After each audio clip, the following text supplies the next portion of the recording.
आज आलत आमच्या गावात पोलीस ना, मला वाटलेलं लोकांना ब्लॉग मध्ये रोज करू करू माझ्या पापांचा गाडा तर नाही ना भरला. सकाळच उठून आलतो मेडिकल वर, कारण मी केले फार्मसी ना, मग येतं गोळ्यांच्या प्रॅक्टिस साठी. कारण प्रॅक्टिस केली नाही तर कोणाला डोक्या दुख्याची गोळी पाहिजे ना, जर मी चुकून जुलाबाची दिल्यावर लोक तर मला उचलापट करतील ना. मग तसा चालतो पोसरीला ना. मग तुम्हाला जर माहिती आहे बहिणीशींचा लग्न असल्या भावासांचा असंच घाम निघतं. तर इकडं लाल्या चारलेला स्टेजवर ना, भाईला विचारलं कायला चारले तर बोलतो मला उरी टाकायची. बरी इथल्या उरी टाकून तुझा नख पण नाही मारणार.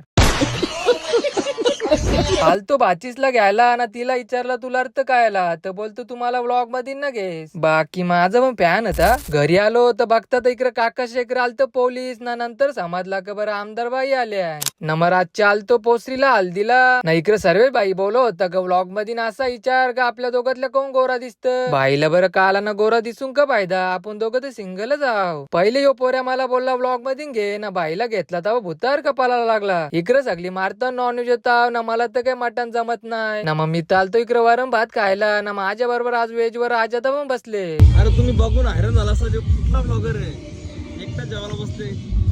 बाईला बरं एकट्या जेवायला नको बसू, मग काय बरं आता अख्ख्या गावाला घेऊन बसू का. बाकी आमच्या साईराजची स्माईल तुम्हाला पण आवडली असेल ना. इकडे ही पोरा नक्की नाचत होती का कांगारू सारख्या उड्या मारता आणि त्या का तुम्हाला पण समजला नसेल ना. मग आवरत होता ब्लॉग मध्ये ना, मग करता इथेच ब्लॉगला एंड.